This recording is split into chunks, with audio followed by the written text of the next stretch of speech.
Hello guys, welcome back to our YouTube channel para sa latest update po natin dito kay Xiaomi Redmi. Yan. Dito guys tayo sa kanilang kiosk para alamin yung mga presyuhan guys ng kanilang mga unit, especially guys dun sa mga nagtatanong nga pala ng mga budget phone dito kay Redmi. Ito guys para sa latest update natin. Ito guys yung mga list na ipapakita ko sa inyo. At syempre guys, hindi lang yan sa mga naghahanap nga pala ng smartwatch. Yan, update din natin yan.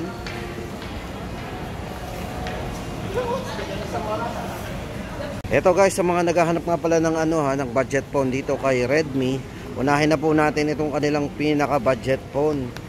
Yan, ito po si Redmi A3. Guys, ito yung dalawang design. Ito parang leather po yung likod ng isa to. Budget phone pero ganito yung design Redmi A3. Yan.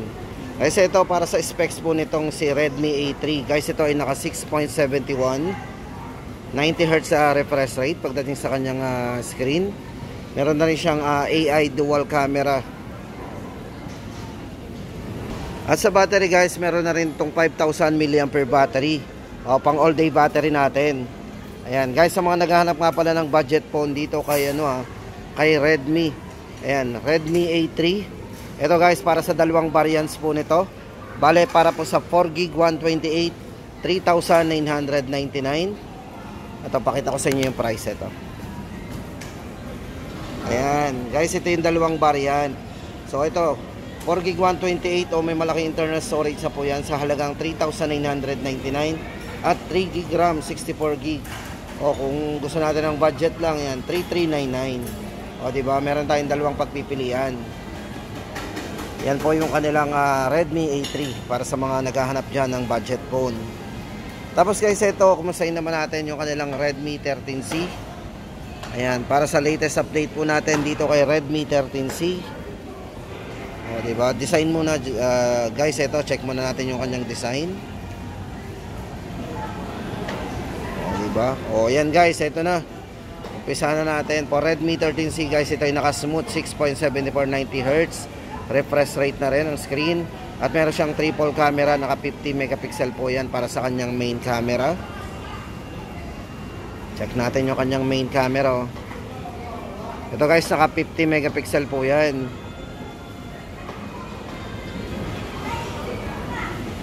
Guys, para sa dalawang variants nga pala nito, itong si Redmi 13C. Ito guys, yung ating dalawang variants. Isipin nyo guys, sa halagang 5,499, naka 128 na po tayo. Meron siyang 6GB RAM. Tapos yung kanyang 256GB, 6,499. Tapos nga pala guys, chipset. Syempre, check din natin yung chipset nito para may idea tayo dyan sa mga nagtatanong nga pala ng chipset daw ng mga model na to.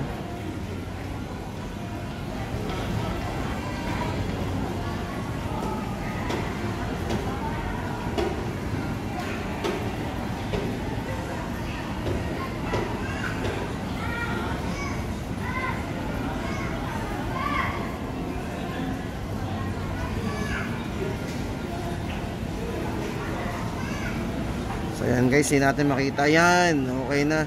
Ayan, naka MediaTek Helio G85 po yung kanyang chipset. Ito guys, si Redmi 13C. Ayan, ulitin po natin ang price nito. Ayan, 5,499 po para sa 128GB at 256 po, 6,499. O ayan guys, Redmi 13C. Tapos guys, ito, kumustahin naman natin si Redmi Note 13. Ito guys, para sa latest update natin dito kay Redmi Note 13. Ito guys, good news kasi dati nung ina-update natin to, isang variant lang to Pero ngayon guys, ito may dalawang variants na to. Si Redmi Note 13. Guys, ito meron tong 120Hz po refresh rate para sa kanyang smooth screen. Ayan. At pagdating po sa camera guys, meron siyang 108 megapixel na camera. O, di ba? So, meron din siyang ultra wide angle. So, check po natin yung video. Kasi ito, check natin yung video, naka 30 frame to 30 frame. So, yun. 1080, 60 FPS po pagdating sa kanyang video. So yun po yung mga choices natin. Pero guys, maganda dito, napakalinaw ng camera nito 108 megapixel ba naman. Yan. Guys, ito para sa update natin dito sa presyo nito. Ito po ay yan, para sa dalawang variants po nito. 8GB RAM 128, 8,999. At yung 8GB RAM 256 po nito, 9,999. Yan. Tapos guys, siyempre, check natin yung kanyang chipset dito. Kasi hindi nakalagay doon sa ano eh. Sa mismong ano. Ayan.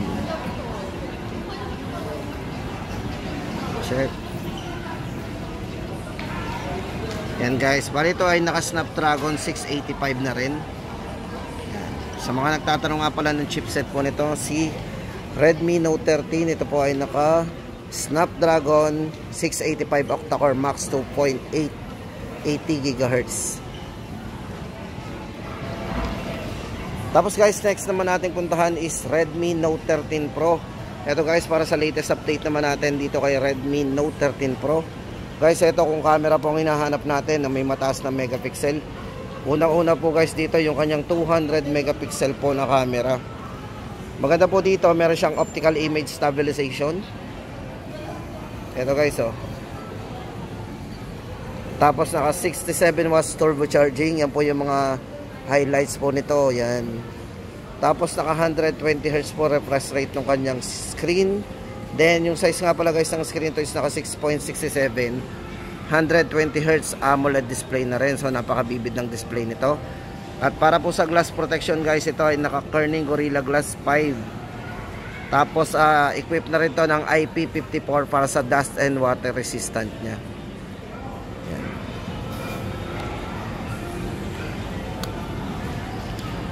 Okay. So yun guys, check natin yung kanyang ano ha, yung chipset din. Kasi ito naka 6 nanometer po yan. Bali naka MediaTek Helio G99 Ultra. At para po sa dalawang variants po, ito na po yung presyohan guys. 8GB RAM 256, 13,999. At kung nabiti naman po tayo sa 256 guys, meron sila ditong 512GB, 15,999 naman po.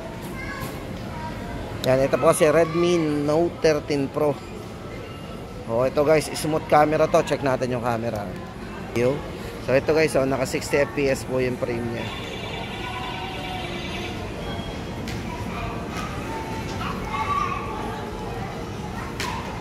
Smooth. So yun guys, ang update natin dito kay Redmi Note 13 Pro.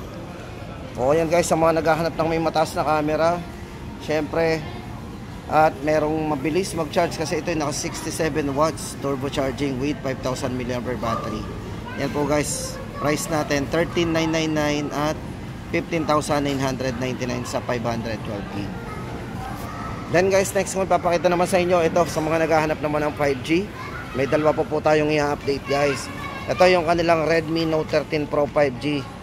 Unang-una guys, syempre 5G pagdating sa connectivity. Para po sa dalawang variant po ng presyo guys, 8GB RAM 256, 16,999. At yung 512 naman po ay 18,999. Ito guys, para sa kanyang specs and parameters. Ultra clear 200 megapixel camera with OIS. Then yung screen po nito is naka 1.5K resolution, 120 Hz po refresh rate ng screen.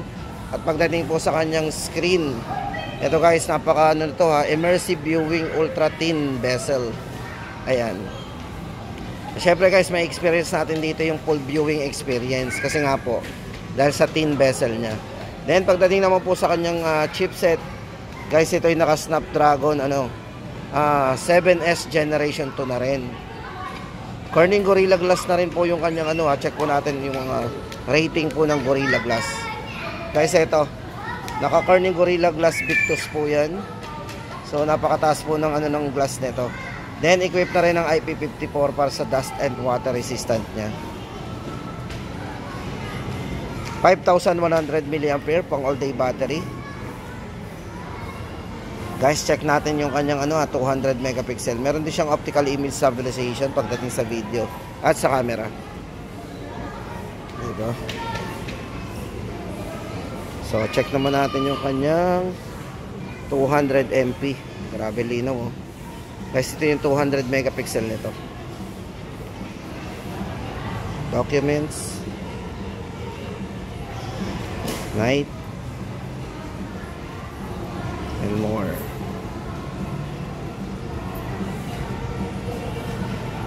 So ito guys ang update natin dito kay Note 13 Pro 5G. Sa mga naghahanap po dyan, every shot iconic sa mga mahilig sa camera.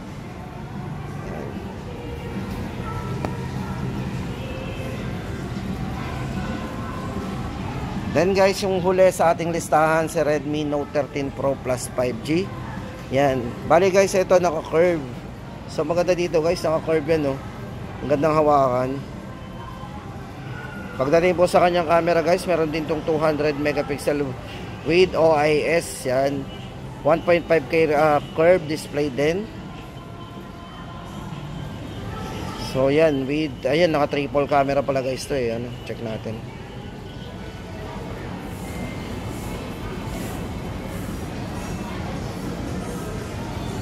MP para sa ultra wide angle.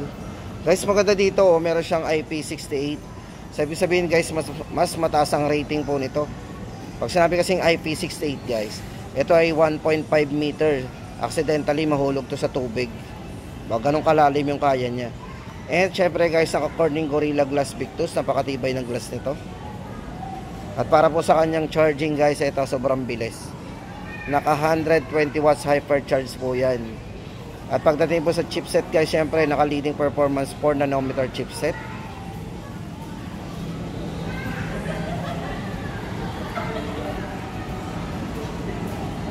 Yan guys, MediaTek Dimensity 7200 Ultra ang ginamit po sa kanya.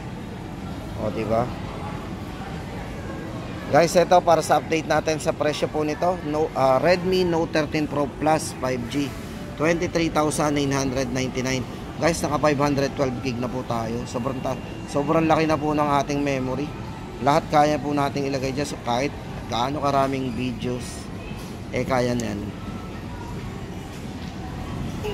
Tapos guys, hindi lang yan. Ito guys, sa mga naghahanap dyan, baka naghahanap po kayo dyan ng ng smartwatch dito kay Redmi. Ito guys, yung kanilang Watch 3 Active.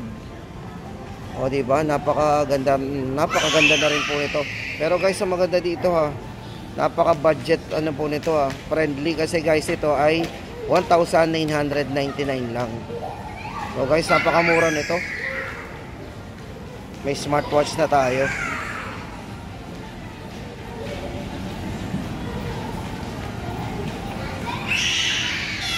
Monitoring ng ating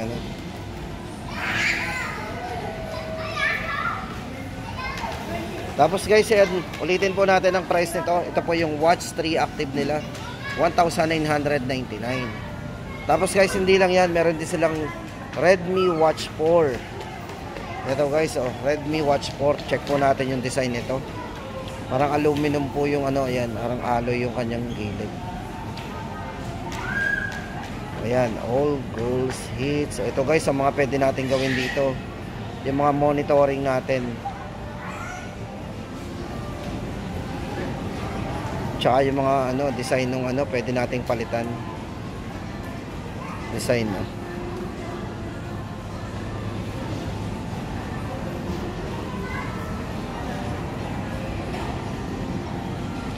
Guys, dito nga pala sa kanilang Watch 4 na to, para po sa presyo guys nito, 4,899. Ayan. Pwede sa calls.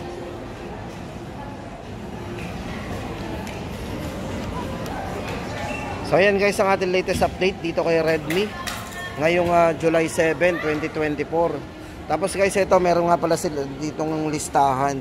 Yung mga walang display po dito guys, pakita ko sa inyo Ito yung kanilang yan, photography master guys. Ito Xiaomi 14. Ito po yung price natin sa kanila, 128 12GB RAM 512, 47,999. At yung 12GB RAM 256, 45,999. O yan guys, ang update natin dyan. Tapos yung kanilang Xiaomi 13T Pro, yan, kung available po yan guys, naka-discounted na rin, 35,999 na lang po yan. Then yung kanilang Xiaomi 13T, 26,999. Then guys, dito naman tayo sa mga iba pang hindi natin na-mention.